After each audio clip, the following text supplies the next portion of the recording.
mulai Bible Study kita hari ini, tanggal 6 November di Indonesia dan tanggal 5 November di Amerika. Akan melanjutkan pelajaran kita tentang Kabaran Tiga Malaikat. Ini buku dari A.T. Jones, chapter yang ke-17 ya.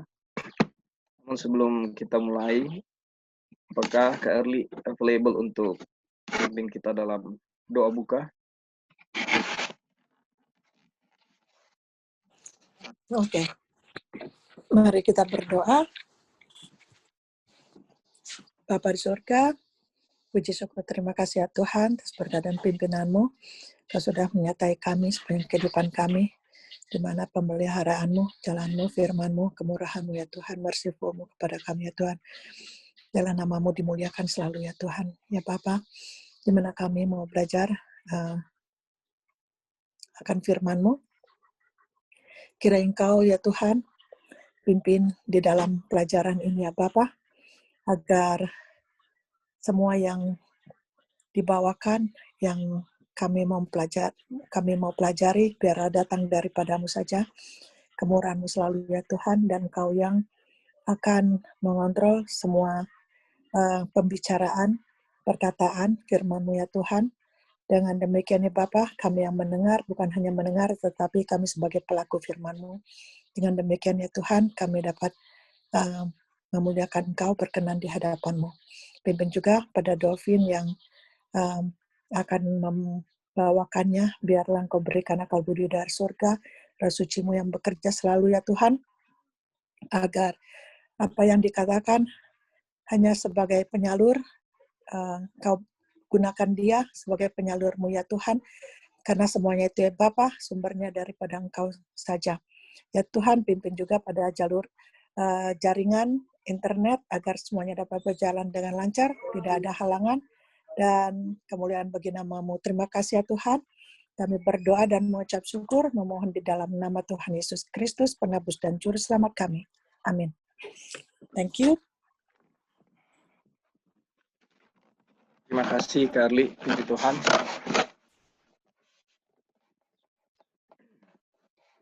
Baik saudara-saudara yang kasih di dalam Tuhan, bisa lihat share screen-nya ya.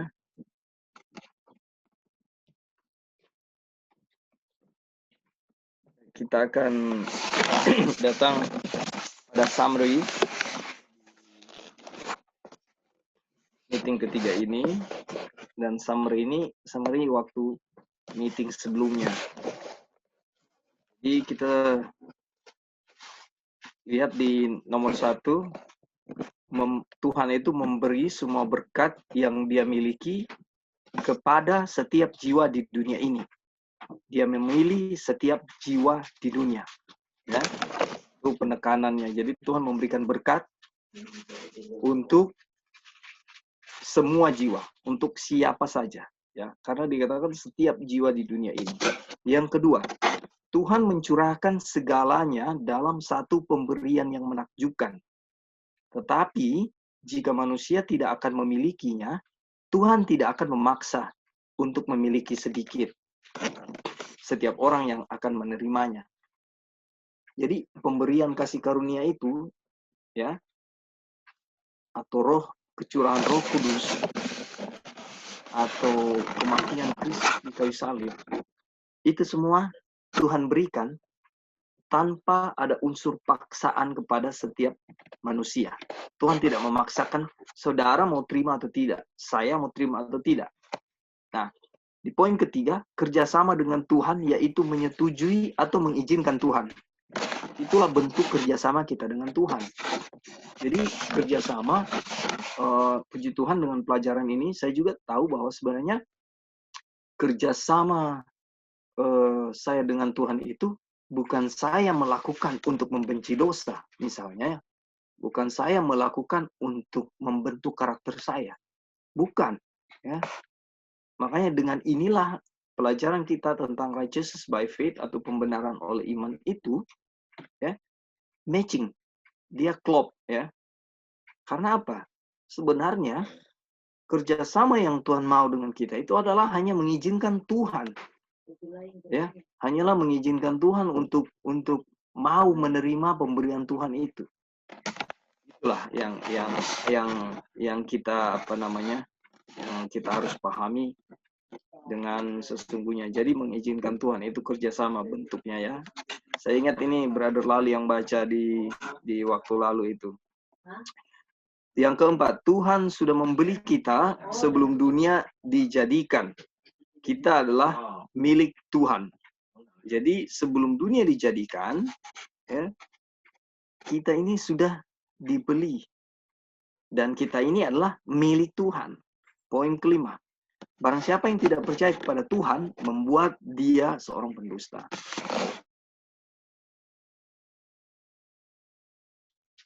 Kalau saudara dan saya tidak percaya kepada Tuhan, kita membuat Tuhan itu menjadi pendusta. Ya. Yang keenam, garis yang telah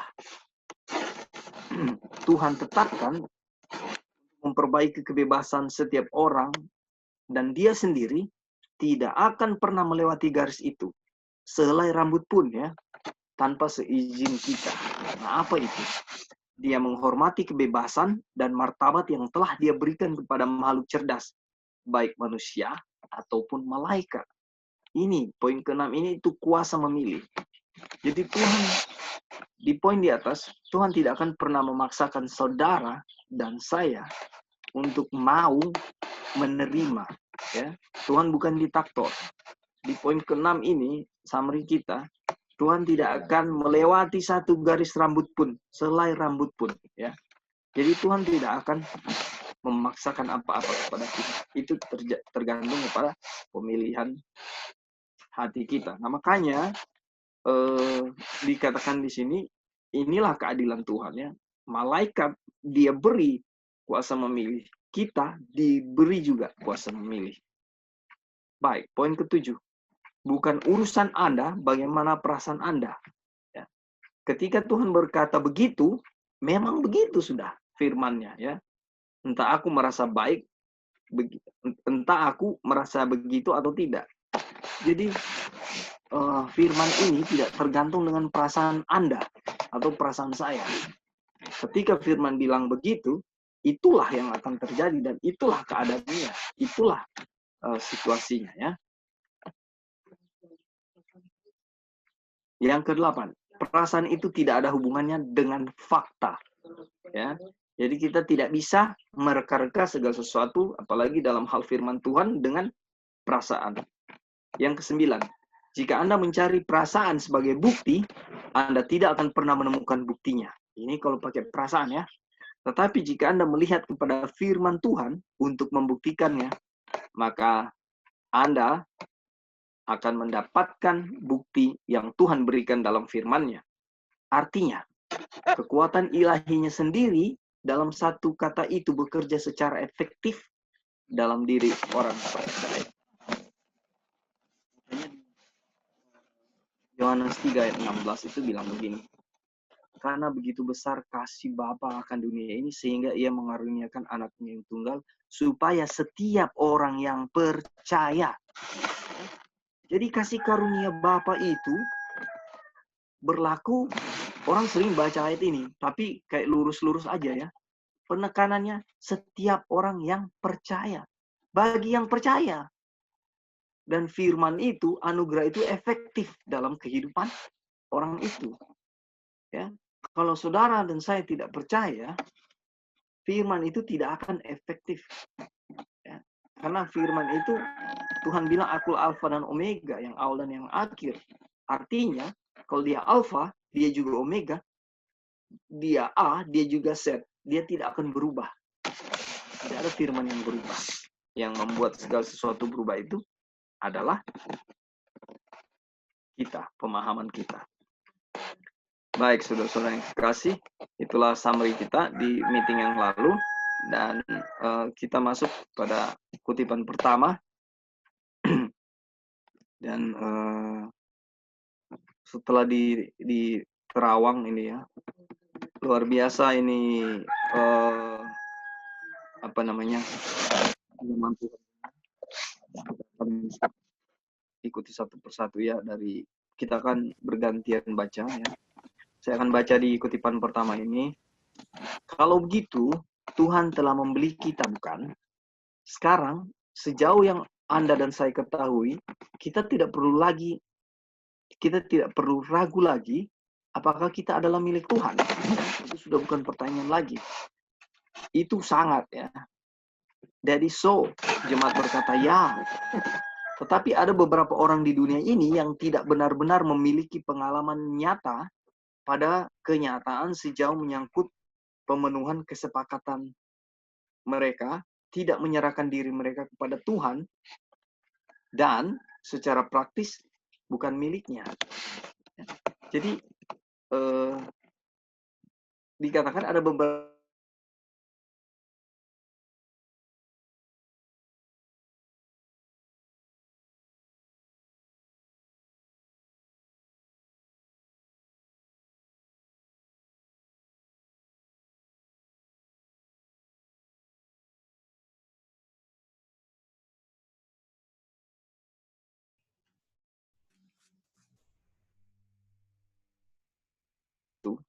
dengan pilihan. Halaman 44 dalam Step to Christ memberikan seluruh filosofi itu. Itu menceritakan bagaimana membuat penyerahan diri kepada Tuhan. Dikatakan bahwa janji dan ketetapan hati Anda seperti tali pasir. Ya, tali pasir itu bagaimana ya, saudara? Artinya partikel-partikel pasir kan nggak menyatu ya, kecuali di semen. Artinya terpisah dong. Dan dikatakan bahwa ketetapan hati Anda seperti tali pasir, dan pengetahuan tentang janji Anda yang diingkari dan janji yang dibatalkan melemahkan kepercayaan Anda pada ketulusan Anda sendiri. Ya.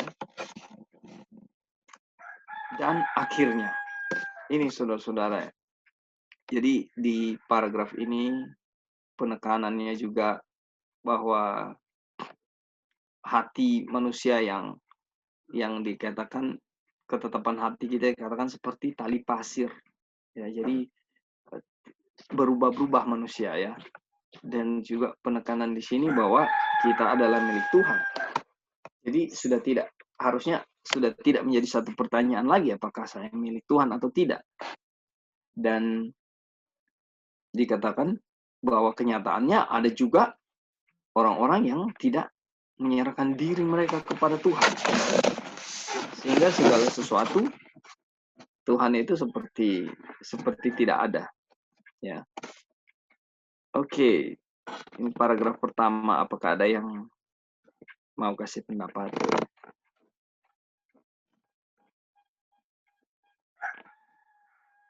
Mungkin sudah jelas. Oh ya, silakan. Tadi kan kamu mention mengenai percaya ya. Ya. Nggak usah orang ateis yang umat yang mengaku percaya Tuhan, nyatanya belum tentu dia percaya. Karena Tuhan bilang kalau kamu percaya, kamu bisa memindahkan gunung. Ya. Muridnya tidak mempunyai little faith katanya. Kalau dia mempunyai faith, dia bisa mengusir setan. Ya. Nah, ini pengalaman pribadi saya mengenai percaya. Seumur hidup itu kan kita mengaku umat Tuhan. Pergi ke gereja, pergi pulang. Selama ini kita yang dikatakan Seventh-day Adventist lah dulu. Tetapi nyatanya tidak percaya ya, hanya teori kita yang percaya. Tapi di dalam kehidupan saya itu mencoba bagaimana ya percaya firman Tuhan itu. Teori yang saya lihat itu firman Tuhan begini, janjinya banyak sekali. Tapi bagi yang percaya, jadi untuk buktikan supaya firman itu berlaku pada diri saya, bagaimana saya percayanya untuk berlaku gitu ya. Dan selalu di dalam pikiran gitu. Bagaimana sampai saya selalu bertanya, bagaimana semua selalu pertanyaan itu, tapi belum dapat jawabannya sampai baru belakangan ini baru saya, aduh Tuhan terima kasih. Berarti Tuhan izinkan semua itu yang saya alami hanya untuk Tuhan mau membuktikan firman-Nya itu. Jadi cuman satu yang saya ingat firman-Nya Matius 6:33 aja. Yang lainnya aduh saya udah lupa. Yeah. Jadi hanya membuktikan satu ayat itu aja, bagaimana caranya ya, saya bilang gitu.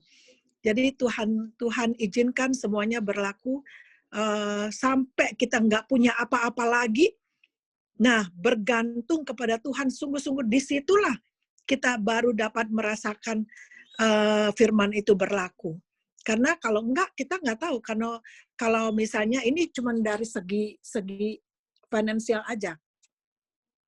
Kalau saya mempunyai banyak uang, pasti firman Tuhan itu nggak akan berlaku untuk saya karena saya mengandalkan uang itu. Betul. Jadi nggak ada kesungguh-sungguhan. Tetapi karena saya tidak mempunyai apa-apa lagi, Tuhan mengizinkan untuk saya bergantung kepada Dia.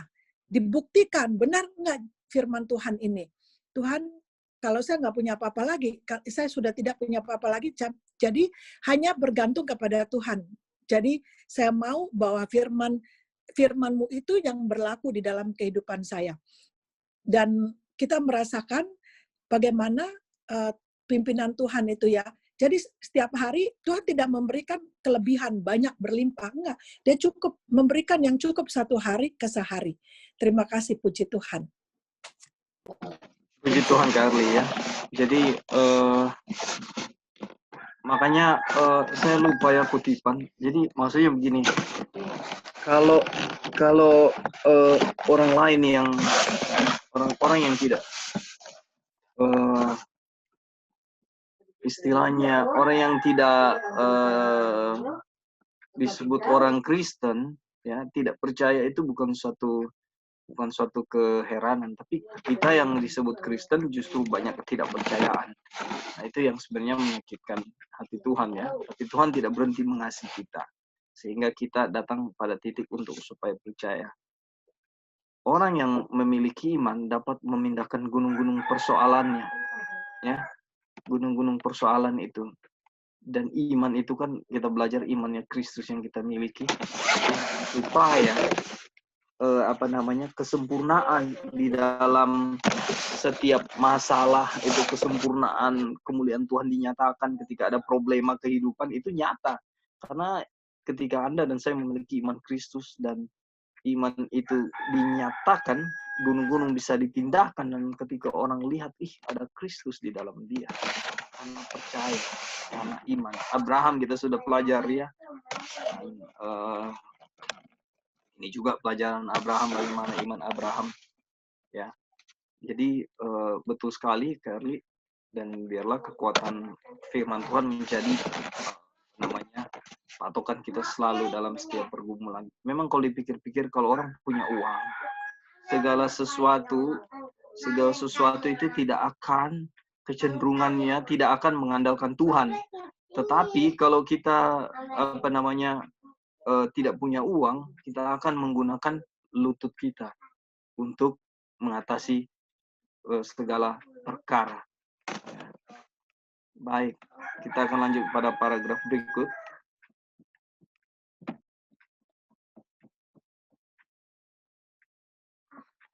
Apa yang perlu Anda pahami adalah kekuatan keinginan yang sebenarnya.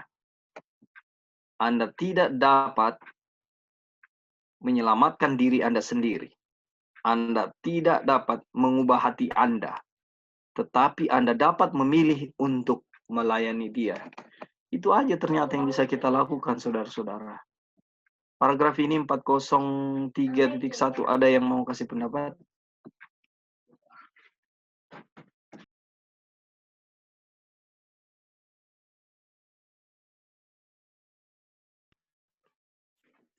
Baik, kalau tidak ada, jadi kita ketahui bahwa memang benar-benar kita ini nggak bisa menyelamatkan diri kita. Lalu siapa yang mau menyelamatkan kita? Kita sudah tahu jawabannya ya. Dan ditekankan di sini, yang bisa kita lakukan adalah memilih untuk melayani Tuhan. Itulah hal yang bisa kita lakukan. Ya, luar biasa, puji Tuhan. Oke, kita akan ke paragraf berikut, lanjutan dari yang tadi ya. Sorry, ini Pak kutipan berikut ya. Apakah Brother Lali available? Bro, mau baca? 403.2. Ya, oke. Ketika manusia memilih untuk menempatkan keinginannya di sisi di mana kehendak Tuhan, maka hal itu tercapai. Maka itu adalah pilihan seseorang bahwa dia secara praktis dalam pengalamannya sendiri benar-benar menjadi milik Tuhan. Lalu bukankah dia dengan izin orang itu sendiri dalam memilih cara Tuhan, orang itu menjadi milik Tuhan dalam pengalaman praktis? Ada poin, bro. Jadi tadi kan dibilang kita punya kekuatan tidak bisa menyelamatkan kita kan, tetapi kita bisa memilih untuk melayani Tuhan kan, yang ya itu yang dibilang tadi. Nah, boleh ke bawah lagi, bro? Ya. Ya. Maksudnya yang tadi, boleh balik lagi. Yang tadi, Ya. yang ini ya. Jadi untuk melayani Tuhan, dia punya, ini kan yang bilang tadi memilih untuk melayani Tuhan. Terus ini dia bilang ketika manusia memilih untuk menempatkan keinginannya di sisi mana kehendak Tuhan, jadi melayani Tuhan itu berarti sama dengan menempatkan keinginan, kita punya keinginan di mana kehendak Tuhan kan. Jadi maka dibilang hal ini tercapai. Itu adalah pilihan seseorang bahwa dia secara praktis dalam pengalamannya sendiri benar-benar menjadi milik Tuhan. Jadi kalau kita bilang melayani Tuhan, sebenarnya dia punya kata adalah menempatkan kita punya keinginan menjadi dia punya keinginan, di mana dibilang bagaimana supaya kita bisa menjadi milik Tuhan ya. Jadi apa namanya, kalau apa yang Tuhan kehendaki ini kayak mau dengan bahasa lain kayak submit ya, bahasa dia punya bahasa lain, bagaimana kita menyerahkan kita punya keinginan, kita punya apa yang kita inginkan, ini milik Tuhan saja. Jadi gimana ya, dia punya kata-kata supaya apapun yang kita lakukan itu Tuhanlah yang itu punya Tuhan, dan jadi sesuai pengalaman bagaimana kita mau menyerahkan. Inilah dia punya sederhana, bagaimana kita serahkan kehidupan kita ke dalam tangan Tuhan. Mungkin itu yang dia punya maksud dalam melayani Tuhan ya, dari ini kutipan ini. Ya bro, thank you ya. Jadi kita selama ini tahu bahwa kata melayani Tuhan ya melayani. Nah, jadi sebenarnya yang tadi brother jelaskan itulah menempatkan kehendak kita di the side where God's will, ya, menempatkan keinginan kita di mana kehendak Tuhan, ya, di sisi kehendak Tuhan. Jadi itulah yang disebut pelayanan. Terima kasih untuk poin itu, bro. Baik, kita lanjut pada paragraf berikut.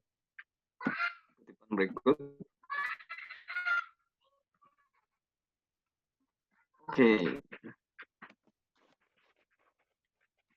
Apakah Angel available untuk baca 403.3?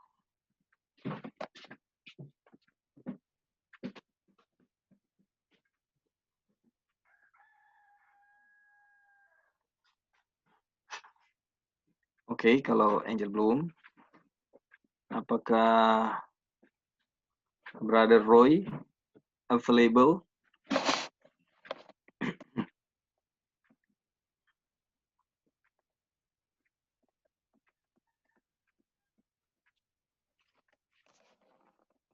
Oke. Halo, Kak. Oh, ya. Roy lagi online sebentar. Oh, oke. Kita Kalau gantiin dia ya. Wanda, boleh? Boleh, Kak. Ya, thank you, Wang. Oke, Kak. Kemudian setelah melakukan itu, tidakkah Anda melihat bahwa selama pilihan Anda ada, selama keinginan Anda ada untuk menjadi milik Tuhan, tidakkah Anda melihat bahwa Anda benar-benar milik Tuhan? Apakah kamu melihat itu? Kapanpun kita menyerahkan diri kita kepadanya, memang begitu. Tetapi beberapa dari Anda telah menyerahkan diri Anda sejak lama, tetapi kemudian sejak itu Anda telah putus asa dan bertanya-tanya, apakah Anda adalah milik Tuhan atau bukan? Wan, ini pengalaman enggak, Wan? Coba ada poin, Wan. Aduh, sering sekali ini terjadi dalam diri kita sendiri. Iya. Ini istilahnya kayak kita ya sudah lama belajar gitu. Kita rasa kayak kita sudah mengetahui prinsip-prinsip kebenaran. Kita sudah bahkan ada yang puji Tuhan, Tuhan sudah izinkan, Tuhan sudah tolong untuk bisa menghidupkan gitu. Tetapi ada saat-saat yang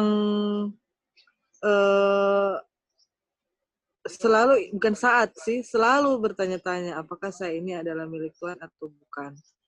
Apalagi kalau ada krisis kan karakter dinyatakan. Dan benar-benar malu sekali ya, dan sering bertanya-tanya, ataupun apalagi keadaan-keadaan sekarang gitu ya, kita lihat keadaan sekitar ini, aduh kalau itu sudah terjadi, bukan bilang takut ya, maksudnya takut, bukan takut apa, maksudnya kalau hal itu pun terjadi, kita sudah belajar mengenai tutup pintu dan semuanya, pertanyaannya apakah di saat itu terjadi saya sudah benar-benar milik Tuhan atau tidak gitu. Jadi ini sering sekali ya terjadi untuk diri saya gitu. Iya, Kak. Thank you, Wan, ya. Poin yang baik sekali ya. Ini pengalaman banyak orang. Mungkin sebagian kita juga sudah merasakan hal yang sama tentang pengalaman-pengalaman di sini. Jadi kita sudah lama merasa sudah lama di dalam kebenaran, tetapi kita masih memiliki pertanyaan apakah yang diizinkan oleh Tuhan berlaku atas kita itu sepertinya Tuhan tidak ada, ya. Peristiwa apa ya, saya ingat sahabat saya kehilangan ibu, cuma dalam waktu 1 minggu dia kehilangan ayahnya, lalu kehilangan adiknya, meninggal. Di kampung kita di Suan sekitar 30 tahun yang lalu ada satu keluarga, jadi mereka ada di posisi di kebun dan tiba-tiba ada lebah, dan lebah ini dalam ukuran yang besar, dan mereka datang serbu ini, mereka bertiga ini yang posisi di situ. Nah, mereka ibu dan anak ini, jadi ada ibu dan anak yang kecil, dan ada anak yang sedang dan anak yang tua. Lari bersama anak yang kecil, yang masih kecil ini, mungkin sekitar 5 tahun. Waktu mereka posisi lari, mereka jatuh di telaga. Nah, waktu ibu ini jatuh di telaga, kakaknya yang tua masih SD waktu itu, mungkin sudah sekitar 12 tahun usianya, saya ingat. Dia terjun juga ke telaga itu untuk bantu ibunya, keluarkan ibunya dan adiknya yang udah masuk di situ. Dan akhirnya apa yang terjadi, karena tidak tahu berenang, ya dia mau bantu ibunya, mereka bertiga mati di dalam telaga itu. Dan yang selamat anak yang di tengah itu, karena dia lari ke arah yang lain. Jadi terpukulnya bapak mereka ya, ayah mereka itu, karena di zaman itu kematian-kematian itu seperti horor ya, seperti kayak jatuh di telaga. Sampai setelah pasca kematian pun orang nggak berani lewat di mau siang hari, maka nggak ada yang berani lewat di situ ya. Karena dulu kan masih istilahnya kayak primitif, orang kepercayaannya sangat tinggi terhadap hal-hal begitu. Lalu kematian itu kayak dianggap sial sekali, kok tiga-tiga mati gitu. Jadi berita yang heboh ya. Tetapi itulah yang kejadian, dan suaminya sangat terpukul dengan keadaan itu. Dan di sini kalau itu yang saudara alami, saudara kehilangan orang-orang yang saudara cintai, saya juga, saya akan mungkin menyalahkan Tuhan, dan saya mau tanya, Tuhan di mana? Ya, aku ini milik Tuhan atau bukan? Ketika kita ada musibah, ketika anak kita atau siapa saja yang kena musibah, kita akan, Tuhan, saya berdoa untuk anak saya, tapi kenapa dia mengalami musibah? Jadi ini hal-hal yang menjadi poin yang sudah tadi disampaikan oleh Sister Wanda. Thank you, Wanda. Dan di kutipan di atas tadi, di paragraf kutipan pertama bilang kita tidak perlu mempertanyakan kita milik Tuhan atau tidak ya. Ini ditekankan dari meeting pertama, meeting kedua ya, lebih banyak di meeting kedua. Baik, kita masuk ke paragraf berikut. Kami ingin orang-orang malam ini menyingkirkan keraguan dan pertanyaan itu selamanya, sehingga apapun yang muncul ya, Anda tidak akan peduli tentang apakah Anda milik Tuhan. Ya, itu dikatakan di meeting mereka ini bahwa itu tidak harus menjadi satu pertanyaan lagi. Ya, apapun yang terjadi. Ya, sama pasti seperti pilihan Anda dan untuk menjadi miliknya. Ketika kita memilih untuk menjadi milik Tuhan, ya. Itu proses kerjasama yang kita bahas tadi di atas. Kita mengizinkan Tuhan untuk memilih kita. Nah, disitulah keadaannya sama ya. Anda adalah miliknya, ya. Karena Dia telah memberi Anda sejak lama. Itulah yang saya cari. Itukah yang Anda kejar? Ya. Anda harus mengambilnya jika Anda pernah mendapatkannya. Jemaat berkata, amin. Kemudian kita dapat mengetahui bahwa kita adalah milik Tuhan. Kita belajar melalui firman-Nya ini sendiri. Dan kita mendapat terang bahwa kita itu sudah dipilih sebelum bumi dijadikan, sebelum dunia dijadikan. Dan kita sudah dipilih setiap jiwa. Ya. Dan Anda dan saya harus memiliki kepercayaan ya, bahwa kita adalah milik Tuhan. Dan kita mengizinkan Tuhan melakukan kehidupan itu, melakukan perkara yang sudah Tuhan berikan kepada kita, yaitu kita dipilih. Ya. Baik, sejauh ini apakah ada masukan, ada pendapat? Bro. Yo, gimana bro? Ya.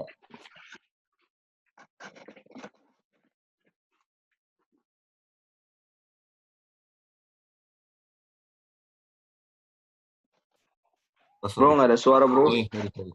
Dari berapa hari lalu sampai sekarang juga dia mau tekankan tentang kepercayaannya atau hilangkan keraguan. Jadi yang saudara punya masalah selama ini adalah keraguan kan. Makanya Yohanes 16 barang siapa percaya tidak binasa melainkan beroleh hidup yang kekal kan. Karena selama ini kita nggak percaya dan kehidupan kekal itu nggak menjadi milik kita ya karena nggak percaya kan. Salah satu percaya bahwa kita itu adalah milik Tuhan. Dan kalau minggu lalu kita itu ragu-ragu juga atas firman Tuhan kan. Dia sudah bilang ini tetapi perasaan kita nggak sesuai kan. Kalau sekarang kita ragu-ragu kalau kita ini, aduh perasaan juga kan yang bilang aduh kita ini milik Tuhan atau bukan kan, kadang-kadang seperti itu. Kalau kita milik Tuhan, kalau contohnya kemarin kenapa hidup kita nggak mulus-mulus, kenapa banyak masalah, itu yang kadang-kadang membuat seperti itu. Tapi yang bilang apapun keadaannya, kita adalah milik Tuhan kan, dia mau bilang di sini. Iya. Jadi bilang gitu. Jadi dia punya pembahasan sejauh ini segala macam, cuma mau yakinkan kita bahwa kita jangan ragu bahwa kita itu milik Tuhan untuk menyerahkan kita punya kita punya keinginan apapun ke dalam tangannya. Ini ternyata ini hal simple tapi susah ya, kayak ini simple susah gampang orang bilang ya. Kalau inilah yang menjadi masalah kita, keraguan dan untuk percaya ya. Jadi inilah yang memang kita harus doakan selalu untuk tidak ragu atas apa yang firman Tuhan katakan dan untuk tidak ragu bahwa kita itu milik Tuhan apapun keadaan kita. Itulah satu-satunya cara untuk kita mau serahkan diri kita ya ke tangannya Dia. Yeah. Thank you bro ya penekanannya. Jadi begini saudara-saudara, kalau kita lihat paragraf-paragraf yang dari meeting yang kedua kemarin itu, semua penekanannya kita adalah miliknya. Kita adalah miliknya.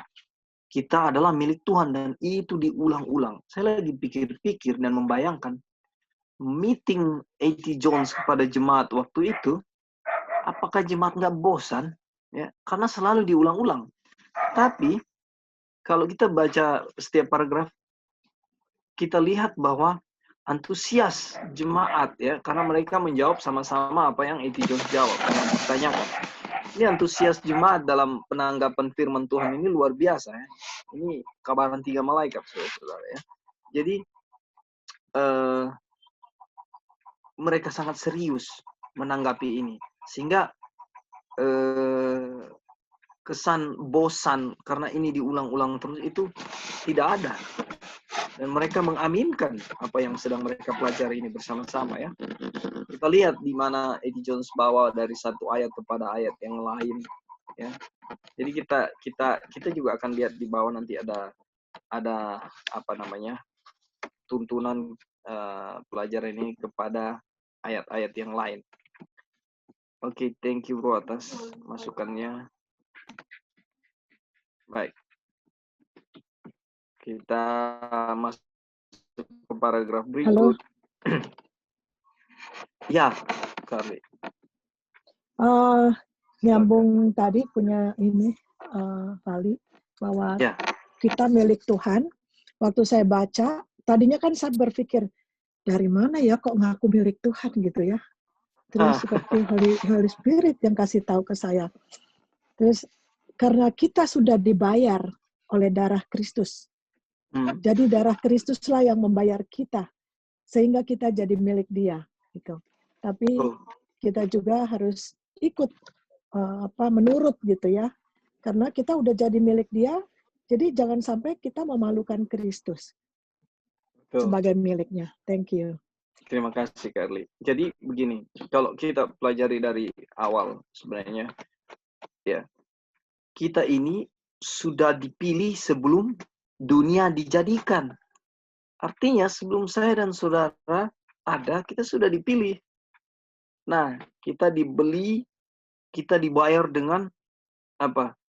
Seisi surga, yaitu Yesus Kristus. Kita sudah dibeli. Ya. Lalu apa yang harus kita lakukan? Bagian kita apa? Ya. Kan harus ada cooperation, kan kerjasama. Nah, kerjasama kita adalah mengizinkan Tuhan untuk membiarkan kita itu menjadi milik Tuhan. Salah satu yang kayak bilang, kita jangan mempermalukan Tuhan. Ya. Itu dia punya urutan. Jadi di paragraf lagi ditekankan bahwa kita ini milik Tuhan, kita adalah milik Tuhan, Anda milik Tuhan. Jadi tidak tidak perlu harusnya tidak lagi jadi suatu pertanyaan ya kalau kita sudah belajar ini, dan penekanannya lagi di bawah ini paragraf masih banyak hal yang sama. Nah, baik, ada yang punya pendapat yang lain mungkin sehubungan dengan Kak Erli punya pemikiran tadi.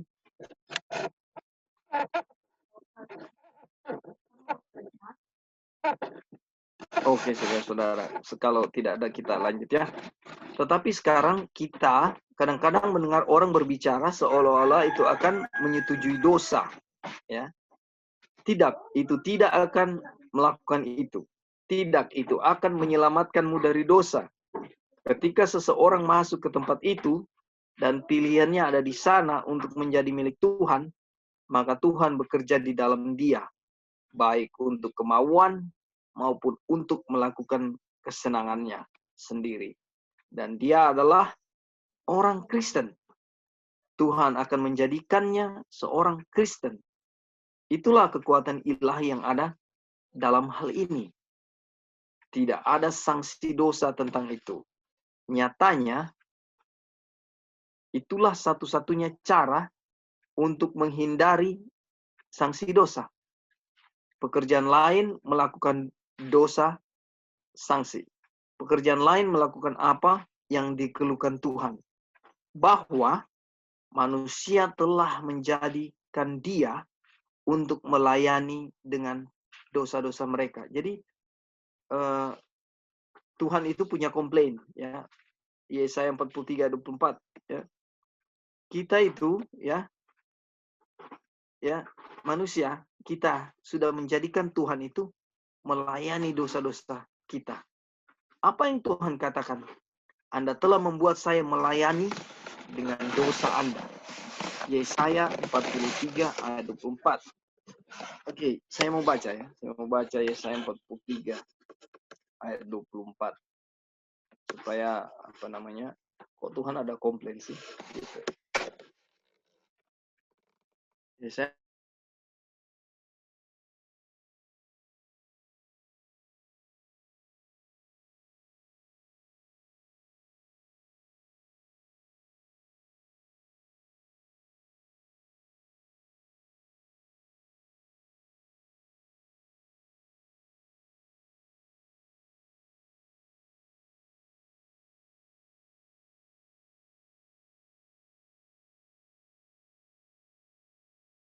kita memiliki kehendak dan pilihan untuk menjadi milik Tuhan. Let our will and our choice be the Lord's. Jadi di poin ini, di paragraf ini, apakah ada yang mau kasih masukan atau penjelasan lebih jauh lagi?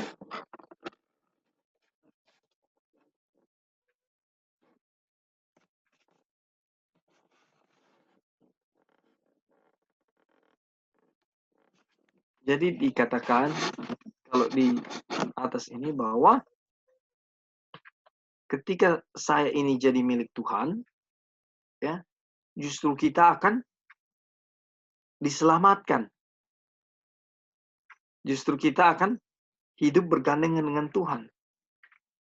Dan kalau kita kembali ke atas ini, maka Tuhan bekerja dalam saya, dalam saudara, ya, baik untuk will, baik untuk kemauan atau kesenangannya Tuhan sendiri, ya.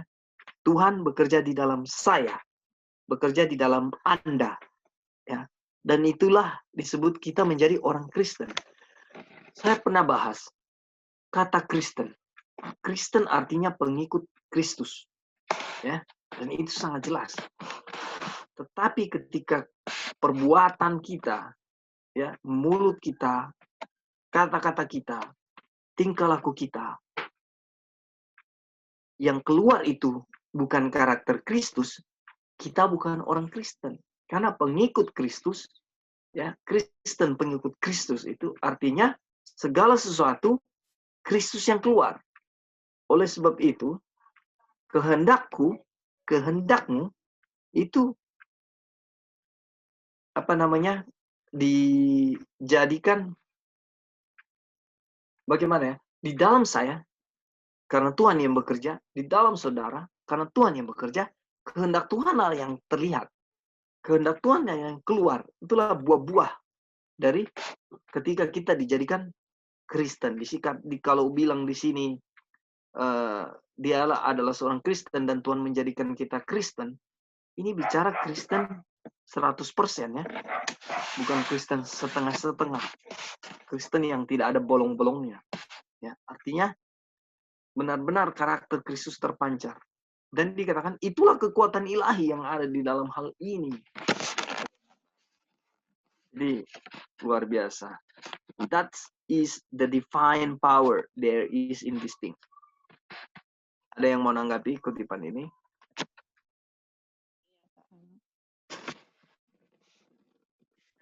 Baik, kalau belum kita akan lanjut pada kutipan berikut.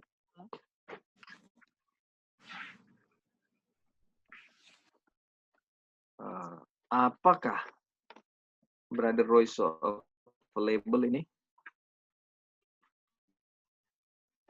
Mau baca? Halo, bisa dengar, Bro? Boleh. Bro, available, Bro? Ya, boleh. Oke. Oke. Thank you, Bro. Marilah kita membalik dan membaca ayat yang mengatakan demikian. 1 Korintus 6 ayat 19.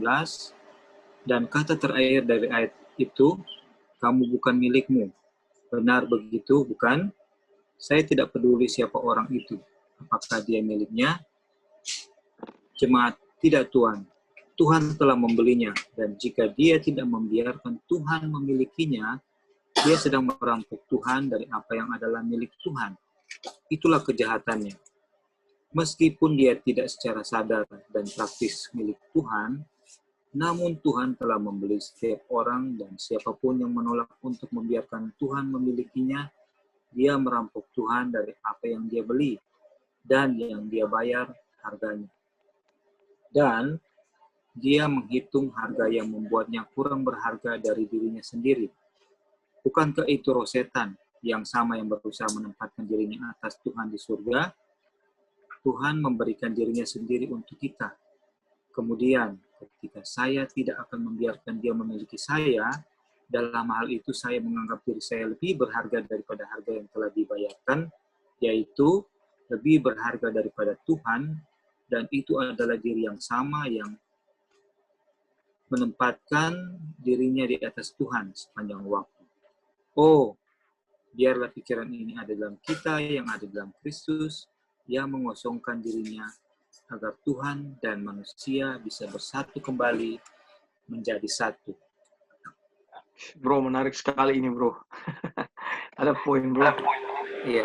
Jadi sini Brother Edwin Jones mau membawa dalam poin ketika kita tidak menurut atau ketika kita berdosa, tapi dia melihat dari sudut pandang, dia membawa kita dari point of view bahwa ketika kita berdosa atau kita tidak menurut, itu artinya kita menganggap diri kita adalah milik kita. Seperti betul. itu. Kita melakukan sekehendak hati kita, padahal diri kita ini seutuhnya adalah milik Tuhan, baik dalam penciptaan maupun dalam penebusan. Memang dari sudut pandang umum kita sudah tahu bahwa kalau kita berdosa, ya kita bukan kita sudah melanggar perintah Tuhan. Tapi ini Brother Edwin Jones membawa dari sudut pandang bahwa kita ini milik Tuhan baik dalam penciptaan maupun penebusan. Kita harus menyerahkan kita punya segala sesuatu, ya kan? Dan kalau kita serahkan artinya Tuhan yang akan firman Tuhan lah yang hidup di dalam kita dan kita akan menurut, tidak berdosa, seperti itu. Jadi kalau kita masih melakukan sekehendak hati kita, makan, minum, pola makan, pola minum, rencana-rencana kehidupan, apa semua itu kita tidak sesuai dengan kehendak Tuhan, berarti kita masih menganggap diri kita itu milik kita. Jadi kita harus datang harus tiba pada posisi di mana Tuhan, semua ini milik Engkau, segala sesuatu itu untuk kemuliaan nama-Mu. Itu akan datang seperti itu kalau kita memiliki personal relationship dengan Dia, yaitu kita punya waktu yang selalu teratur dan seperti Yesus dengan Bapa, dan selalu kita melihat di dalam firman-Nya betapa kita ini adalah miliknya dan sudah diciptakan, dan kita juga bahkan sudah ditebus, dan dengan sukarela kita akan mengakui itu sebagai pertobatan kita setiap saat, dan kesadaran itu akan menuntun kita kepada penyerahan hati, kehendak yang seutuhnya, waktu, tenaga, usaha yang seutuhnya kepadanya secara natural, lebih natural, nggak dipaksakan. Itu bro mungkin. Thank you. Oh, biarlah pikiran ini ada di dalam kita, yang ada di dalam Kristus, yang mengosongkan dirinya agar Tuhan dan manusia bisa bersatu kembali menjadi satu. Ini saudara-saudara. Terima kasih bro atas uraiannya. Jadi simple sebenarnya ya. Ketika kehendak kita masih diutamakan, yang kayak Brother Roy jelaskan tadi, berarti kita belum mengizinkan Tuhan memiliki kita, walaupun kita sudah dipilih ya. Kan batasnya tadi kerjasama ya. Di meeting yang lalu dan di summary sudah dijelaskan, Tuhan tidak akan melewati batas itu sehelai rambut pun. Artinya Tuhan tidak akan paksakan saudara ya dan saya untuk mau istilahnya mengikuti Tuhan, karena kita sudah dipilih sebelum dunia dijadikan. Yang harus kita lakukan hanyalah melayani Dia atau mengizinkan Dia. Ya, itu batasnya. Dan Tuhan tidak akan pernah paksa saudara dan saya untuk seperti yang Brother Roy bilang tadi, ya, mau menjalin hubungan dengan Tuhan lah, atau masih menyerahkan semua kehendak-kehendak kita itu, rencana hidup dan segala sesuatu itu, kalau masih kita jalankan dengan pikiran kita, itu berarti masih kehendak kita, dan Tuhan disingkirkan dalam hal itu. Tapi Tuhan tidak memaksa. Kalau saudara mau jalan dengan pikiran saudara, silakan. Tuhan tidak paksa itu. Ya. Tapi kalau saudara mau berjalan dengan Tuhan, ya kita sudah tahu dari firman, berkat yang luar biasa menjadi bagian kita. Berkat Abraham menjadi berkat kita. Puji Tuhan. Thank you, bro. Baik, ada pendapat yang lain mungkin saudara-saudara? Ya, Kak, bisa dengar? Halo? Kecil sekali. Kalau ini bisa, Kak? Masih kecil.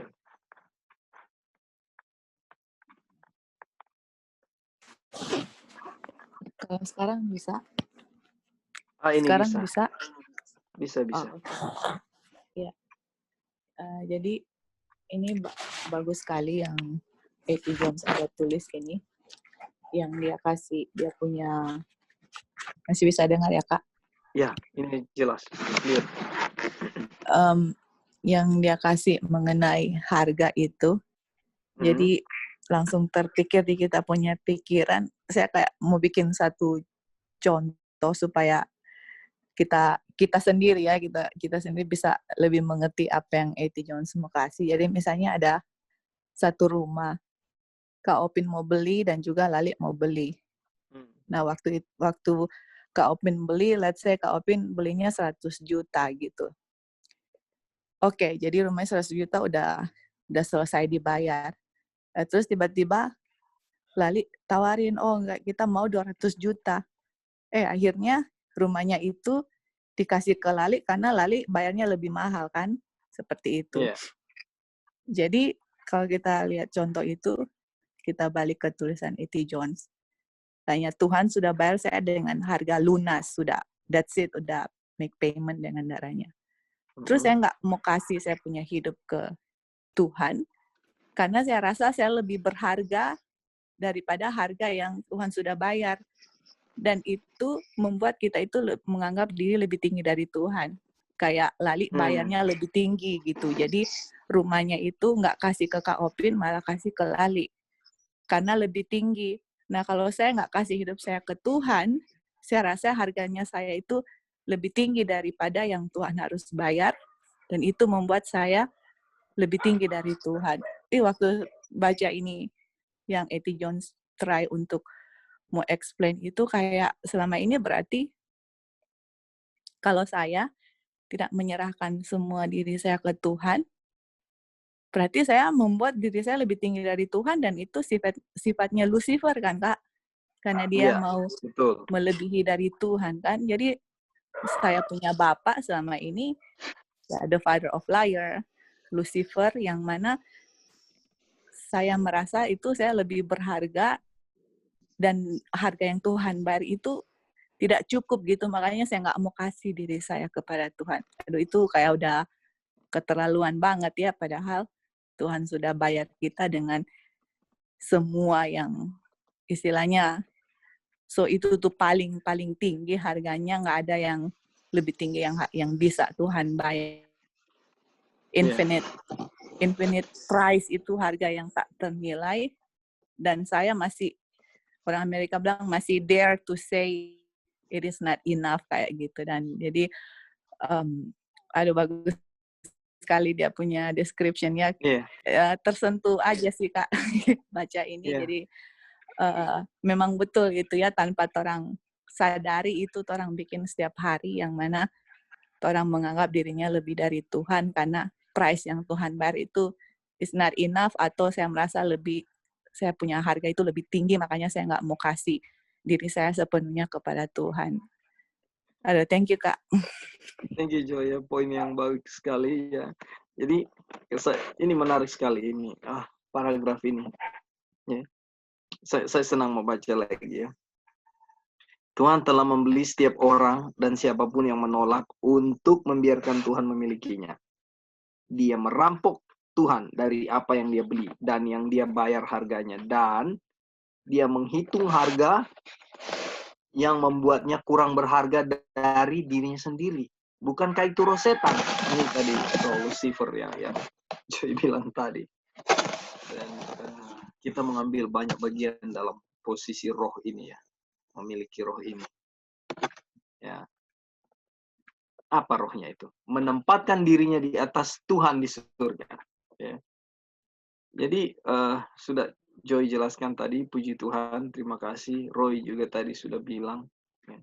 Jadi kembali ke kerjasama kita dengan Tuhan, yaitu mengizinkan Tuhan. Ya. Jadi apa yang dari saya, apapun pemikiran dari saya, tindakan dari saya, itu bukan dari Tuhan. Dan itu kita dikatakan menganggap diri saya lebih berharga daripada harga yang sudah dibayar lunas. Ya. Inilah kejadian yang saya alami. Saya percaya saudara-saudara juga sudah alami, karena kita ini semua bergumul, berkelut di dalam bagaimana bisa menjadi orang-orang yang membiarkan atau mengizinkan Tuhan menjadikan kita ini miliknya. Ini puji Tuhan, pelajaran ini saudara-saudara sangat ditekankan sekali ya, bahwa kita milik Tuhan. Dan A.T. Jones bawa pekabaran ini untuk buat saudara dan saya untuk mengerti. Dan ini dalam loh saudara-saudara. Memang cuma kayaknya baca-baca begini aja, tapi renungkan ini saudara-saudara, ini sangat dalam pengertiannya buat praktek kehidupan kita hari-hari. Itulah yang terjadi. Bagaimana ini hal memilih ya, hal memilih. Terima kasih untuk semua masukan tadi, dan biarlah jadi kekuatan buat kita. A.T. Jones bahwa biarlah kita mengosongkan diri kita sebagaimana Tuhan Yesus mengosongkan diri ya, untuk agar Bapa itu selalu bersatu, agar Tuhan dan kita bisa kembali menjadi satu. Kalau kita kosongkan diri kita, Tuhanlah yang akan menjadi bagian kita. Tapi kalau kemauan dan segala sesuatu itu yang kita lakukan, Tuhan nggak akan pernah masuk di dalam. Saya ingat sahabat saya bilang begini, filosofi yang sederhana.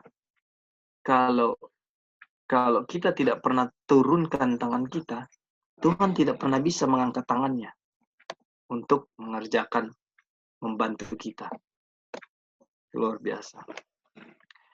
Baik, apakah paragraf berikut? Apakah Kak Early available untuk paragraf berikut ini? Oke. mulai Carly. kamu ya. Ya. Kamu bukan milikmu sendiri, kan? Jemaat, tidak. Apakah Anda tidak senang? Apakah Anda tidak senang Anda bukan milik Anda sendiri? Dia bilang begitu. Dan memang begitu, bukan? Kenapa sih? Karena kamu dibeli dengan sebuah harga. Dia membeli kita. Oleh karena itu, kita bukan milik kita sendiri. Dan sebelum semua orang di dunia ini yang bukan milik mereka adalah orang yang telah menyerahkan dirinya kepada Tuhan, yang telah membeli dia. Karena itu, muliakanlah Tuhan dalam tubuhmu dan dalam rohmu yang adalah milik Tuhan. Siapa mereka? Jemaat milik Tuhan. Tapi saya tidak perlu memikirkan lagi ayat-ayat ini. Saudara-saudara, Anda melakukan itu, bukan? Anda memikirkannya. Ya, udah. Carly menarik sekali ini ya. Gimana Carly? Iya, ya udah jelas. Karena kita milik Dia, karena Tuhan sudah membayar dengan lunas, seperti zaman dulu ya. Zaman Israel mereka menjual budak.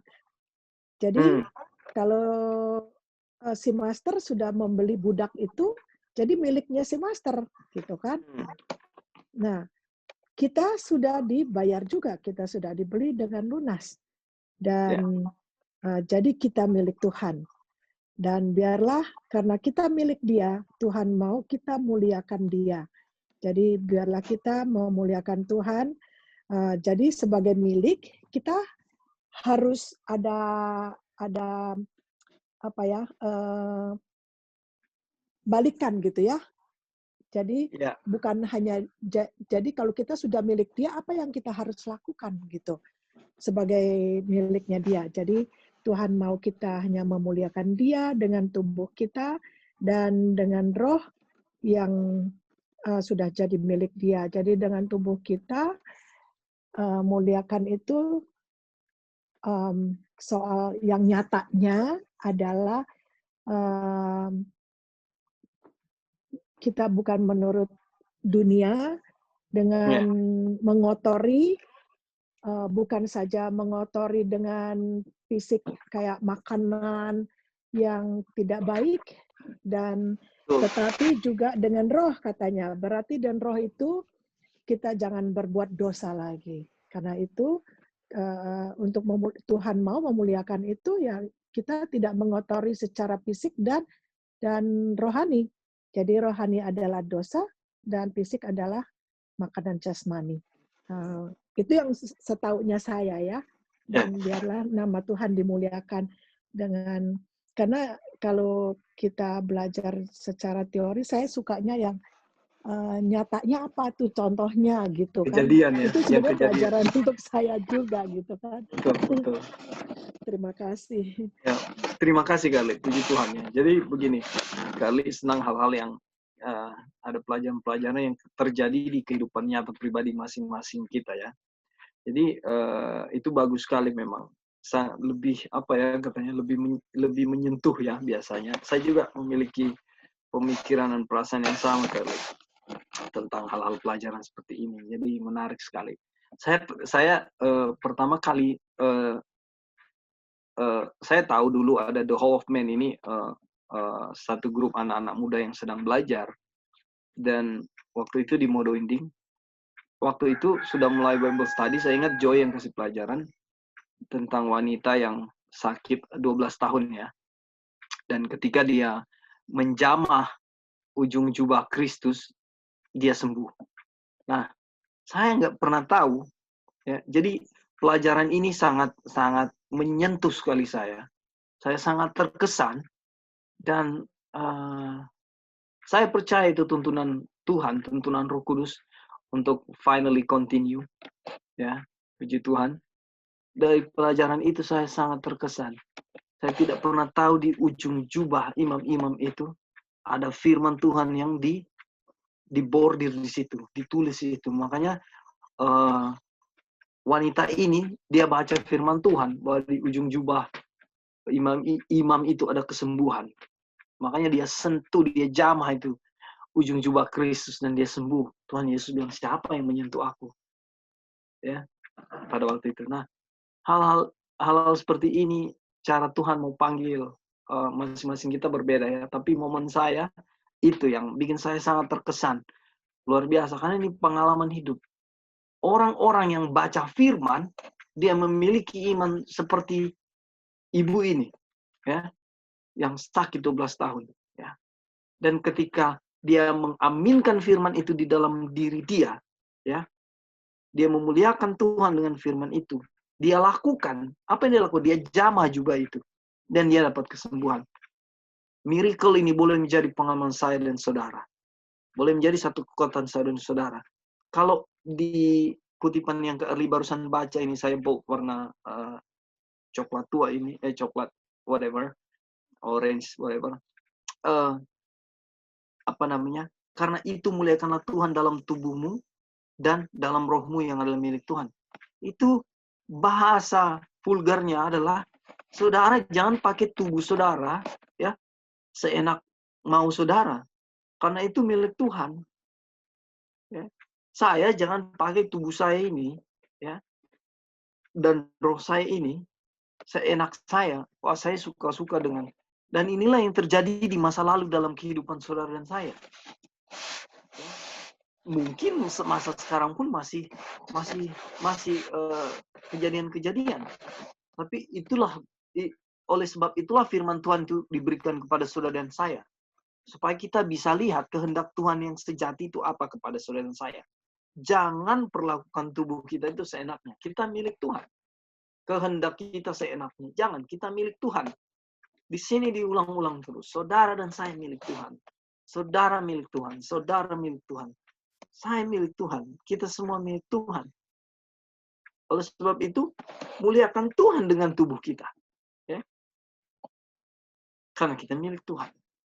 Kayak Early sudah uraikan tadi. Roy juga sudah uraikan tadi.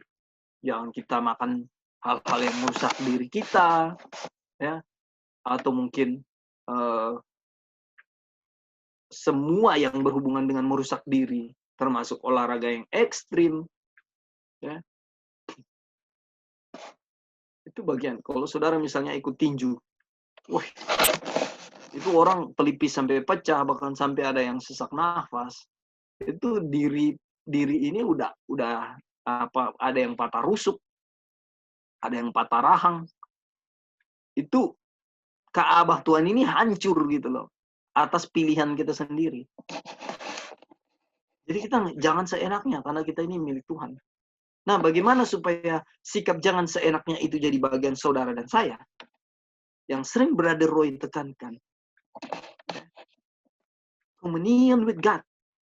Bangun hubungan dengan Tuhan. Setiap hari. Dan itu tidak putus. Sebagaimana Kristus dengan Bapa. Tidak putus.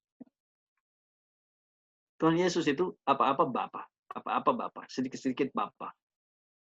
Bagaimana kalau roh itu bisa jadi bagian kita? Saudara dan saya, sedikit-sedikit Tuhan, sedikit-sedikit Tuhan, sedikit-sedikit Tuhan. Dalam keputusan kita, dalam hal makanan kita, dalam hal... Saudara, saya senang sekali makan bakpao. Di Manado itu ada biapong ya. Saya bilang. Tiap lewat di toko yang jual biapong itu atau bakpao itu, terusik saya punya mind, pikiran itu. Langsung connect ke sana kemari. Seakan-akan saya mau parkir mobil saya di samping untuk berhenti turun. Semakin dekat kepada toko itu, semakin pergumulan saya besar. Satu sisi bilang, ini biapong kesukaanmu. Satu sisi berbisik, itu tepung putih. Saudara. Lalu, lagi dalam pergumulan itu, saya berpikir, tepung putih nggak bagus buat kita. Tepung putih nggak bagus buat darah. Dia mengentalkan darah. Saya nggak perlu makan itu. Tapi itu kesukaanmu. Begitu. Pergumulan itu sambil mobil mendekati tempat itu. Dan pada akhirnya, beberapa waktu saya berhenti juga.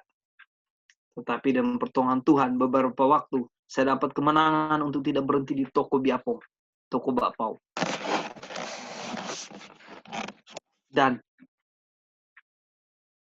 dari pelajaran hari ini menjadi pelajaran buat saya pribadi, saudara juga, ya.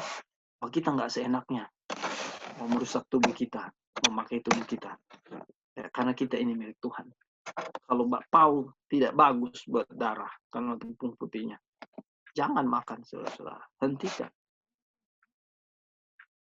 Saya dapat kekuatan dari Tuhan untuk berhenti makan hal itu. Sama juga dengan jenis-jenis makanan yang lain yang sudah kita pelajari, ya. Puji Tuhan, saudara-saudara. Terima kasih, Carly, di paragraf ini luar biasa. Tuhan tekankan lagi kepada kita semua untuk jadi bahan pemikiran yang pertimbangan dalam merenungkan firman Tuhan setiap hari, ya. Oke. Apakah paragraf berikut? Apakah Angel available untuk baca?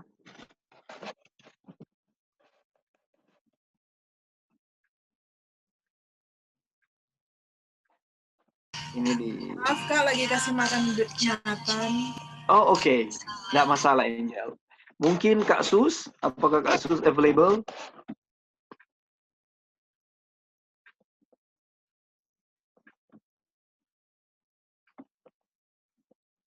Oke. Mungkin Kak Sus belum. Yang lain dulu. Oke, Kak Sus. Apakah saudara Brother Ronald, bersedia untuk baca?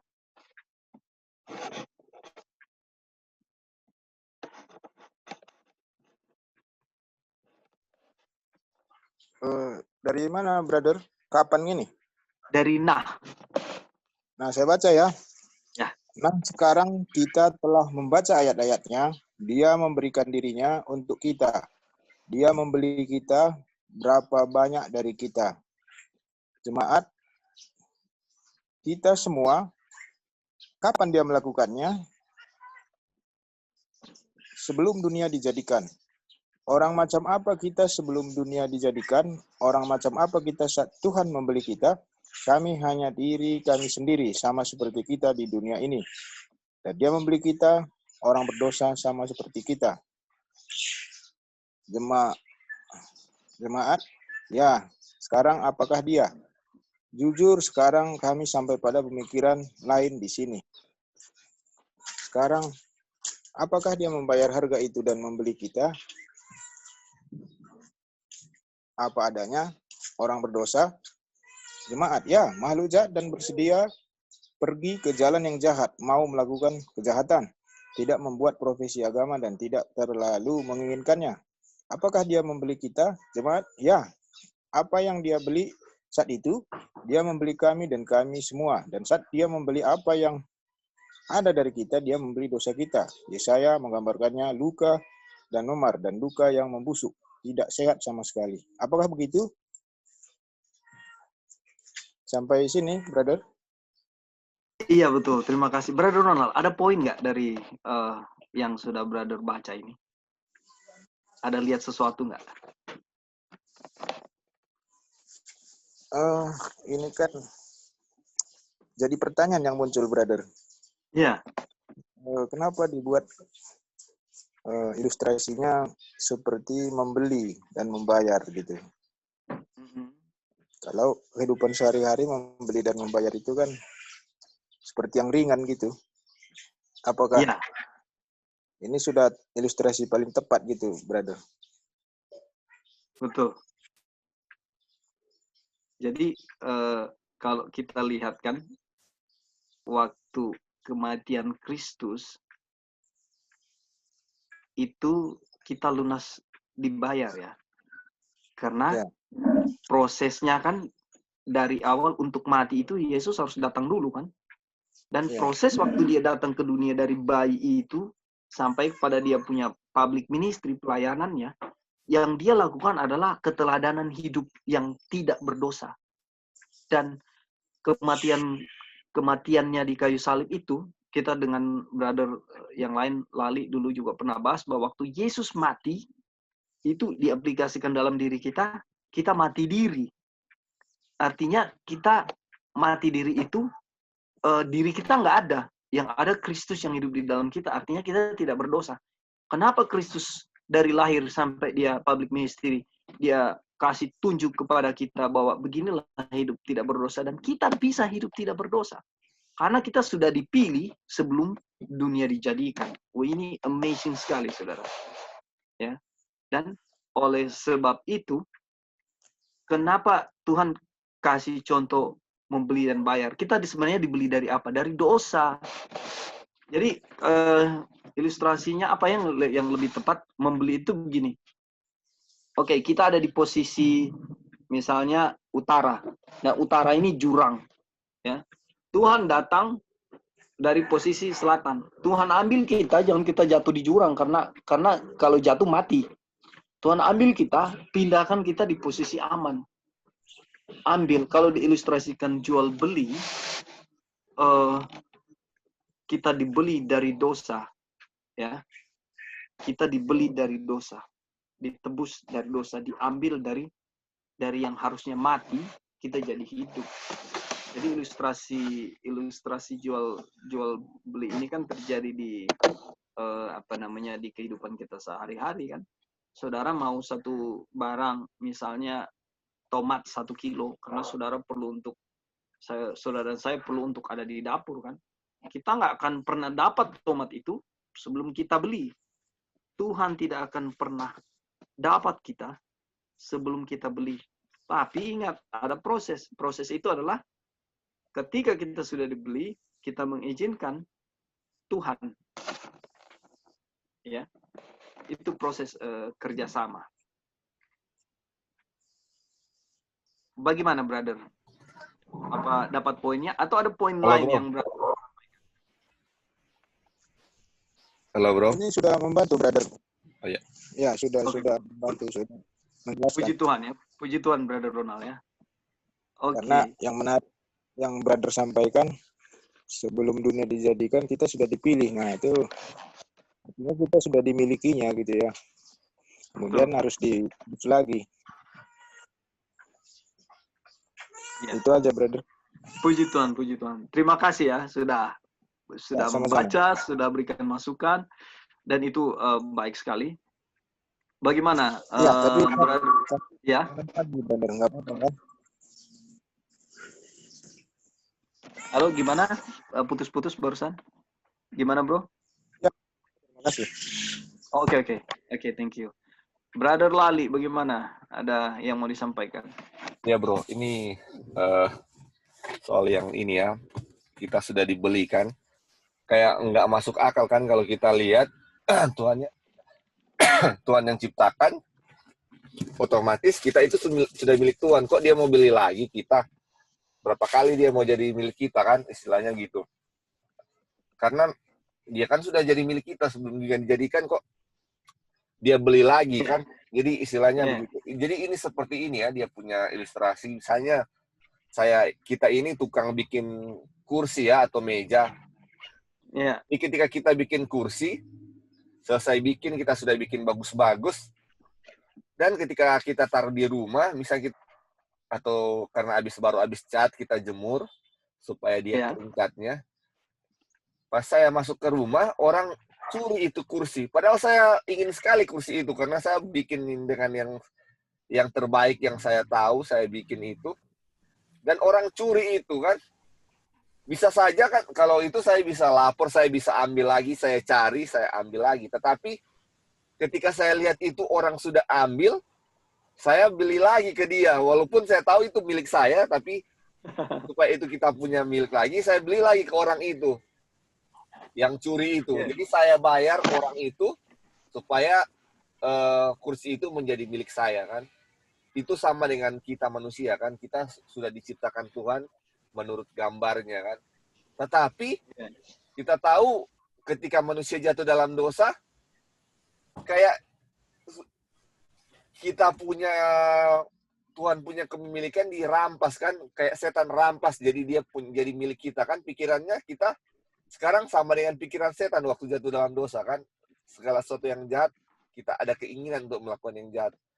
Kayak karena milik Tuhan itu kita tahu milik Tuhan semua yang baik kan kalau itu. Jadi Tuhan mau tunjukkan ke dunia yang lain, dia nggak mau ambil seperti itu ya. Makanya ini kasih Tuhan itu nggak susah mau dibilang dengan akal sehat karena nggak bisa diuraikan dengan kata-kata. Dia punya kasih itu ke kita. Jadi dia tunjukkan dengan walaupun itu dia punya, dia tetap beli itu dengan mati. Ini kayak memang kasih yang tidak masuk akal ya kalau kita lihat. Tetapi itulah dia. Dengan cara apapun dia mau bilang bahwa dia sangat, dengan dia punya itu dia menyatakan bahwa dia sangat menginginkan kita kan. Jadi masalahnya ini bagaimana, makanya ini selalu dia punya penekanan bagaimana kita untuk merasa bahwa kita ini milik Tuhan. Masalahnya di situ. Kita ini selama ini tidak merasa bahwa kita milik Tuhan kan. Jadi makanya bagaimana kalau kita sampai di time of trouble misalnya. Sampai di time of trouble kalau kita ini merasa ini kita milik Tuhan, kita nggak akan takut sama sekali dengan kesukaran yang kita alami. Kita kok milik Tuhan dan kita tahu Tuhan akan melakukan yang terbaik pada kita karena kita milik Tuhan. Masalahnya kita tidak percaya dan ragu-ragu kita milik Tuhan, makanya kita takut di saat time of trouble itu.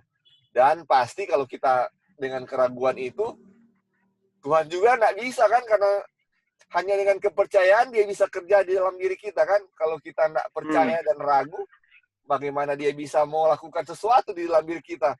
Karena kita masih merasa bahwa diri kita adalah milik diri kita sendiri kan. Jadi untuk pilihan itu Tuhan nggak bisa take turn kita, karena kalau kita merasa kita milik kita kan, itu dia punya masalah di situ.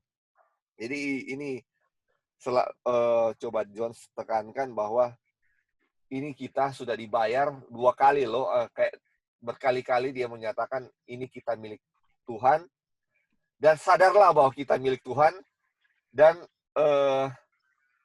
izinkanlah Tuhan untuk menjadi milik kita kan. Kita itu milik Tuhan karena memang sudah seperti itu. Jadi kayak misalnya kita mau makan atau apa, kita merasa bahwa kita milik Tuhan dan milik kita Tuhan. Akan jaga ya, ini milik Tuhan itu kita akan jaga sebaik-baiknya ya. Jadi itulah yang mau coba dibilang di sini. Makanya kalau kita sudah milik Tuhan, waduh, wah ini nggak bisa seenaknya. Iya, nggak bisa enaknya. Dan kalau kita milik Tuhan itu sebenarnya orang Kristen itu adalah orang yang tahu dia itu milik Tuhan dan bertindak sebagaimana bahwa dia itu bukan miliknya sendiri tapi milik Tuhan. Nah, itulah. Nah, makanya kalau kita itu milik Tuhan, apakah ada sesuatu yang kita perlu khawatirkan di dunia ini? Wah, apa? Nggak ada kan? Justru akan, walaupun dalam kesusahan kita akan senang dan kita percaya Tuhan akan bikin sesuatu yang terbaik untuk kita sesuai waktunya. Karena ini milik Tuhan loh, bukan main-main. Betul. Saudara, kalau dari kenyataan hidup setiap hari ya, kita mau ketemu presiden itu suatu kehormatan. Saya merasa lebih dari siapapun. Wah, saya ini beruntung sekali. Itu ya. Ketemu presiden, diundang presiden datang ke istana. Wah, makan, lalu berbicara. Itu kan susah ya. Tapi ketika kesempatan itu datang, kita sangat bangga sekali. Bahkan mungkin selfie dengan presiden. Bahkan kita akan ya segala sesuatu lah, taruh di Facebook, taruh di profile segala macam ya. Karena itu suatu kebanggaan. Saudara, presiden itu manusia dan Tuhan lebih dari presiden. Ya, atau siapapun pejabat orang kaya di dunia ini. Kita harusnya memiliki kebanggaan yang lebih dari ketika kita dipanggil oleh presiden ke istana. Kita milik Tuhan. Kalau dihubungkan dengan yang Lali bilang tadi, kita ini milik Tuhan, nggak perlu khawatir. Saudara-saudara yang belum dapat country living, Tuhan sudah siapkan loh. Itu iman saya berapa tahun yang lalu. Ya, tetap saya berdoa, Tuhan, minta dong country living. Dan saya percaya Tuhan sudah siapkan. Gitu. Dan Tuhan siapkan di tahun 2020 ini. Dan ada proses yang di luar pemikiran saya. Ini ini dihubungkan dengan, saya mau kasih kesaksian sedikit aja ya. Ini hubungan dengan yang Kak Early bilang tadi. Kalau kita ada uang, kita nggak akan pernah pakai lutut ya. Ya Kak Early ya. kita akan andalkan uang kita ya. Jadi waktu itu saya dipanggil kembali kerja oleh bos saya yang lama. Saya kerja dan hasil kerja saya 2 bulan itu dapat sejumlah uang. Dan sejumlah uang, sebagian dari uang itu saya belikan sebuah mobil. Dan karena untuk mobil bukan buat gaya-gaya, tapi karena memang kita butuh mobil itu. Dengan pemikiran bahwa saya mau cari mobil yang agak kuat, ya seperti itu. Yang agak karena sebelumnya kami punya mobil yang city car itu, tapi ya dari pemikiran saya, wah ini kurang terlalu kuat lah untuk masuk ke kebun-kebun atau masuk ke desa-desa ya. Indonesia ini jalannya lubang-lubang semua ya. Rata-rata ya saya masih bilang sekarang di Sulut ini masih ada sekitar 35% rusak ya. Kalau di kota-kota ya sudah bagus lah semua. Dengan konteks itu, pemikiran itu. Lalu ketika sudah selesai saya beli mobil, lalu saya pergi bekerja lagi sekitar 21 hari, dan di waktu yang sama mobil saya tidak beli cash, saya beli kredit. Dan di waktu yang sama COVID-19 ini waktu saya beli mobil dia masih ada di Cina, masih ada di Malaysia. Indonesia ini lagi sombong-sombong, wah kita sudah 1 bulan lebih nggak kena. Pas saya masih di trip, tiba-tiba COVID sudah kena di Indonesia. 2 ibu dan anak yang ada di di Depok ya, mereka terjangkit. Nah mulai dari situlah mulai menyebar semakin banyak. Saya nggak tahu bagaimana kejadian itu, tapi mempengaruhi perekonomian. Akhirnya segala spekulasi dalam pemikiran bahwa wah mobil ini paling 1,5 tahun lunas, gitu kan?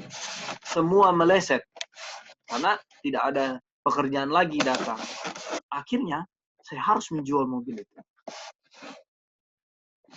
Ketika saya menjual mobil itu tidak sepadan dengan harga waktu saya beli, kan ada uang muka segala macam itu.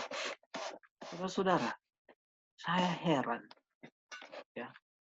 Kenapa dengan uang sisa yang saya punya, uang yang saya miliki ini dari penjualan mobil yang saya baru jual itu, saya bisa punya country living. Sekarang saya dalam proses membangun, ya.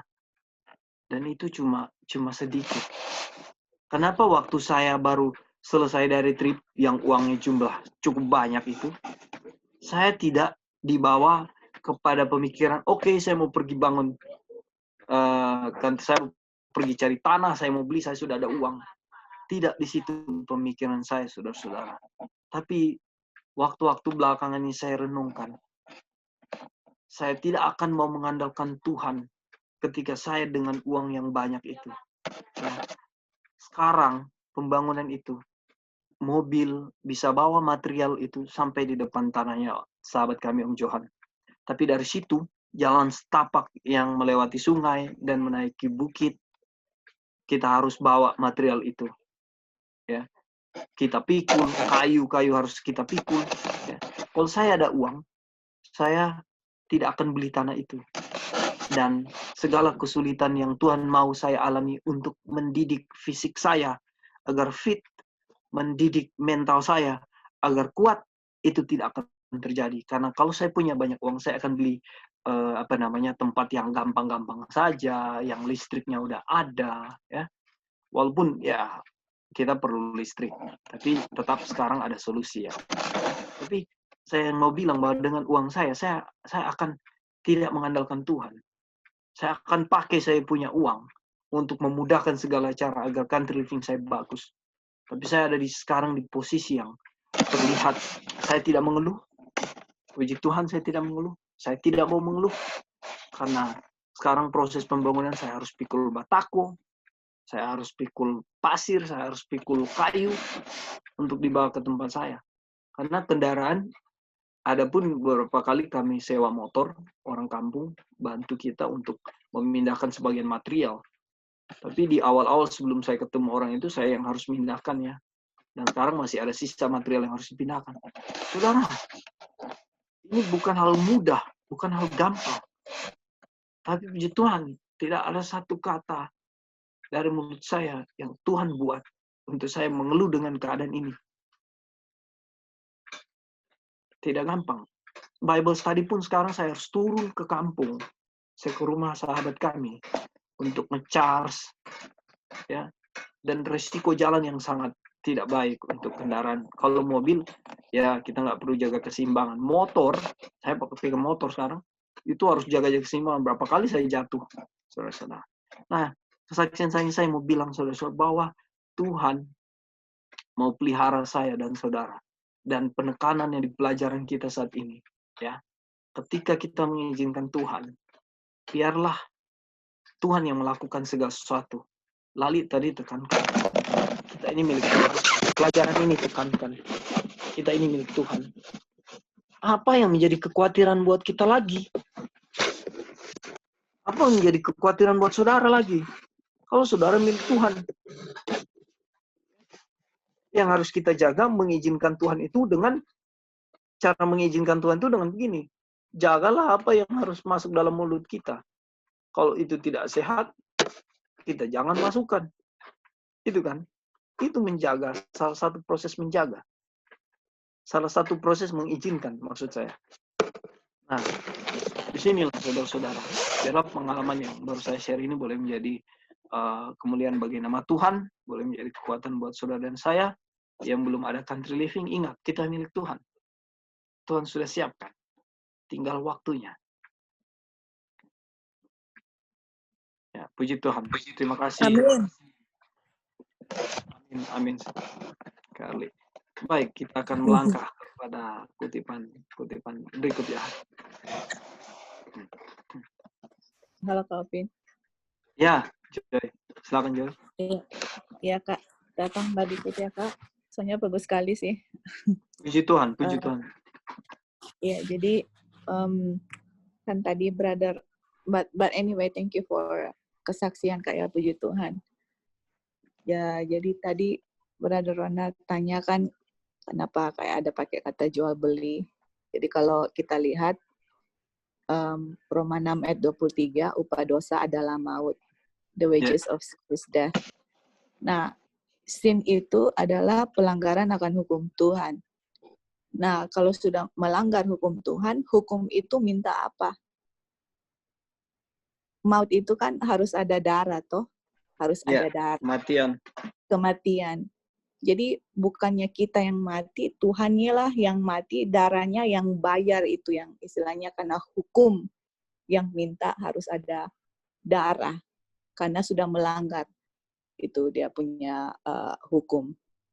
Nah, makanya itu kayak istilah mau beli, mau jual itu karena hukum minta, jadi Tuhan kasih. Jadi kayak Tuhan, bukan harusnya saya yang kasih, tapi ini darah Tuhan yang bayar itu, karena upah dosa adalah maut ya, dan harus dibayar dengan darah atau dibayar dengan nyawa gitu. Jadi kalau sudah dibayar dengan nyawa, dan kita itu sekarang sudah jadi milik Tuhan kan.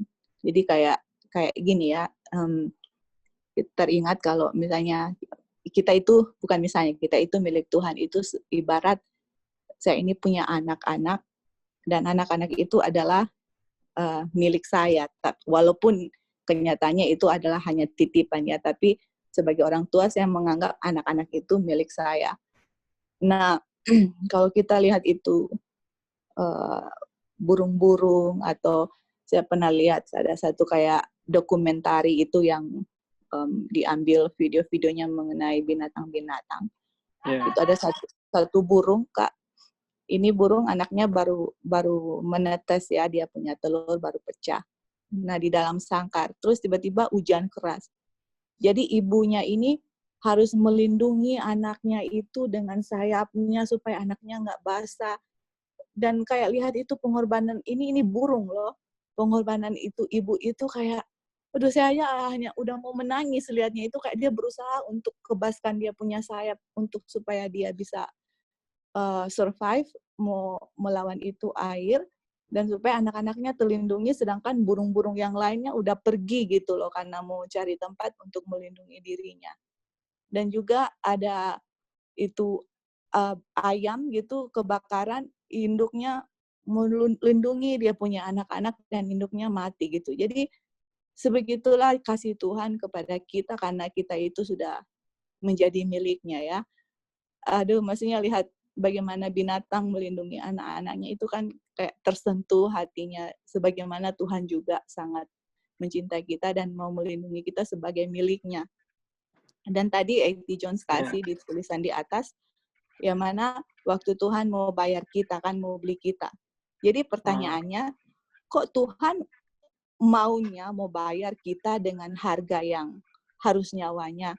Jadi kalau kita mau beli sesuatu, Kak, misalnya nih ada rumah toh, ada rumah, kita kasih contoh lagi rumah. Satu rumah villa, satu rumah gubuk gitu. Nah kita itu seperti rumah gubuk yang sudah mau hancur-hancur, yang orang, jadi kalau misalnya mau bayar ini rumah, oh ini rumah villa, ya wajar lah kalau pakai miliaran dolar atau apa untuk bayar, orang mau pertaruhkan segala macam apapun untuk beli rumah, misalnya di dekat pantai atau danau yang pemandangannya, dan people is willing to pay in whatever cost gitu. Tetapi Tuhan mau beli kita bukan villa, kita itu rumah bobrok yang udah mau jatuh, yang Tuhan bilang saya mau bayar ini dengan nyawa saya. Itu kayak what? Kayak gitu ya. Jadi dari A.T. Jones kasih, kita itu kondisinya apa, kita itu jahat, berbuat jahat. Kita punya kondisi sama dia, saya kan itu dari ujung kepala, ujung kaki itu bobrok. Tapi Tuhan mau beli kita, bayangkan. Can you imagine? Kayak nggak masuk di akal. Harusnya kalau mau beli dengan harga yang tak terbatas, harusnya yang bagus-bagus punya. Ini Tuhan beli yang nggak ada artinya, istilahnya yang bobrok. Tapi kenapa Tuhan mau melakukan itu, Kak? Jawabannya hanya satu. Because God is love. Dan God is love, dia itu love. Karakternya love, nggak bisa kalau nggak love. Jadi, apa yang dia bikin itu berdasarkan love gitu. Jadi, kayak, kan, dan love itu nggak masuk di akal kepada kita manusia yang selfish. Karena orang selfish selalu, apa sih benefit untuk saya kan? Apa untungnya untuk saya? Tapi Tuhan nggak. Love itu apa? Untuk orang lain, bukan untuk saya. Duh, kasih Tuhan itu hebat. Aduh, jadi memang kalau kita nggak tahu karakter Tuhan, nggak menjadi sama seperti dia, kita punya hidup akan selfish. Tapi kalau kita tahu rencana keselamatan, karakter Tuhan, akan hancur, kita punya batu-batu selfish dan bisa menjadi sama seperti Tuhan. Kak, thank you. Puji Tuhan, Joy. Terima kasih. Saudara, saudara bisa pakai statement ini ketika menjalani kehidupan sehari-hari tentunya ya. Bukan ketika saudara lagi berbuat dosa atau saya lagi berbuat dosa. Jadi ketika kita menjalani, kan pagi kita udah renungan pagi, kita udah berdoa minta Tuhan pelihara sepanjang hari ini. Nah tentunya ketika kita menjalani kehidupan hari ini atau setiap hari, kapanpun, kita pakai statement ini. Saya adalah milik Tuhan. Saya sudah dibayar lunas. Saya adalah milik Tuhan. Tuhan mengasihi saya. Tuhan mencintai saya. Pakai statement itu dalam apapun yang kita melakukan. Ya. Dan itu karakter Tuhan. Itu karakter Tuhan. Jadi, di mana iman kita bisa bertumbuh ketika kita selalu berpikir, saya adalah milik Tuhan. Ya. Ada makanan yang tidak baik buat tubuh, saya adalah milik Tuhan. Sehingga kita tidak, paragraf di atas, kita tidak seenaknya ya menggunakan tubuh kita. Tetapi apa? Dengan begitu, Tuhan yang hidup di dalam kita, Tuhan yang melakukan segala sesuatu, pilihan kita itu kehendak Tuhan. Ya, enggak lagi makan biapong, enggak lagi makan bakpao, itu Tuhan yang firman-Nya yang di dalam kita itu yang terjadi. Dan Tuhan di dalam kita untuk tidak menyentuh lagi barang itu. Luar biasa Tuhan. Terima kasih Joy ya. Puji Tuhan. Semua karena cinta Tuhan. Tuhan mengasihi saya, Tuhan mengasihi saudara. Masih ada 5 menit, saya mau selesaikan ini satu paragraf terakhir. untuk meeting kita ini. Dan saya akan bacakan. Berikut adalah teks lain. Kita ke Titus 3 ayat 37. Ayat 3-7. Titus 3 ayat 3-7. Karena dahulu kita juga hidup dalam kejahilan, tidak taat, sesat, menjadi hamba berbagai-bagai nafsu dan keinginan, hidup dalam kejahatan dan kedengkian, keji, saling membenci. Tetapi ketika nyata kemurahan Tuhan, Juru Selamat kita dan kasih-Nya kepada manusia, pada waktu itu Dia telah menyelamatkan kita. Bukan karena perbuatan baik yang telah saudara lakukan atau saya lakukan, tetapi karena rahmat-Nya, oleh permandian kelahiran kembali dan oleh pembaruan yang dikerjakan oleh Roh Kudus yang sudah dilimpahkannya kepada saudara dan saya oleh Yesus Kristus Juru Selamat kita. Ayat 7. Supaya kita sebagai orang yang dibenarkan oleh kasih karunia-Nya berhak menerima hidup yang kekal sesuai dengan pengharapan kita. Wah, luar biasa Tuhan. Ini cinta Tuhan ya. Saya lanjut di paragraf. Karena kami sendiri juga kadang-kadang bodoh, tidak patuh, melayani nafsu yang beragam dan kesenangan, hidup dalam kedengkian dan iri hati, ya, penuh kebencian dan dendam. Tapi setelah itu kebaikan dan cinta Tuhan Juru Selamat kita terhadap manusia muncul, bukan melalui pekerjaan kebenaran yang telah kita lakukan, tetapi menurut belas kasihan-Nya, Dia menyelamatkan kita. Ini versi terjemahan Google ya. Tapi yang tadi ayatnya ini sama ya, tapi saya senang juga baca ayatnya supaya nggak ada penyimpangan pemahaman. Dengan membasuh ke dalam regenerasi dan memperbarui Roh Kudus yang Dia curahkan kepada kita secara berlimpah melalui Yesus Kristus Juru Selamat kita, bahwa dibenarkan oleh kasih karunia-Nya, kita harus menjadi ahli waris sesuai dengan harapan hidup yang kekal. Dia melakukannya, Dia bilang begitu. Lalu tahukah Anda bahwa itu benar? Jemaat berkata, ya. Saudara-saudara, rupanya statement yang Joy bilang tadi tentang cinta, tentang kasih Tuhan, kasih Bapa yang tidak ada kebatasan itu adalah penjelasan juga paragraf terakhir tadi yang barusan kita baca. Saudara-saudara, saudara sudah dipilih, saudara milik Tuhan, kita milik Tuhan. Dan biarlah kehidupan sepanjang hari ini yang akan kita lakukan, rencana-rencana kehidupan, Brother Roy bilang tadi, itu adalah semua rencana Tuhan. Kehendak-kehendak kita adalah kehendak Tuhan. Ya. Jadi biarlah dengan pelajaran kita di pagi hari ini, nama Tuhan yang dimuliakan, ya, melalui setiap kesaksian, melalui setiap tanggapan, masukan, pertanyaan, jawaban, nama Tuhan yang ditinggikan.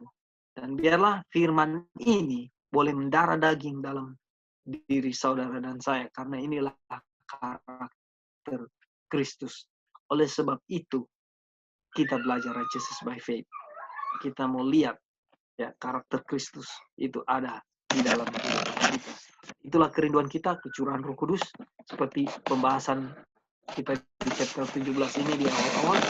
Inilah semua yang hal-hal menuntun kita. Bagaimana Roh Kudus, kecurahan Roh Kudus itu bisa menjadi bagian saudara dan saya. Dan itu satu kerinduan yang luar biasa. Roh Kudus, saudara dan saya, kita tidak akan berdosa lagi. Saudara dan saya memiliki karakter Kristus sepenuhnya. Kepenuhan karakter Kristus terjadi di saudara dan saya. Apakah saudara tidak memiliki kerinduan untuk tidak berdosa? Saudara-saudara, itu kerinduan saya dan Bella, itu jadi kerinduan saudara juga. Saya percaya kita memiliki yang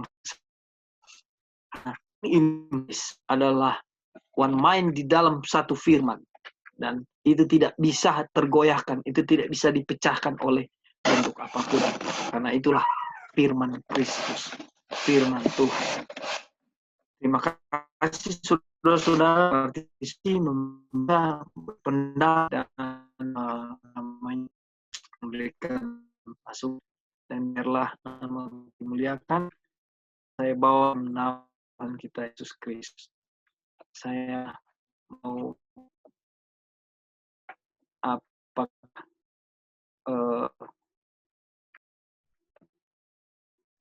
ada yang mau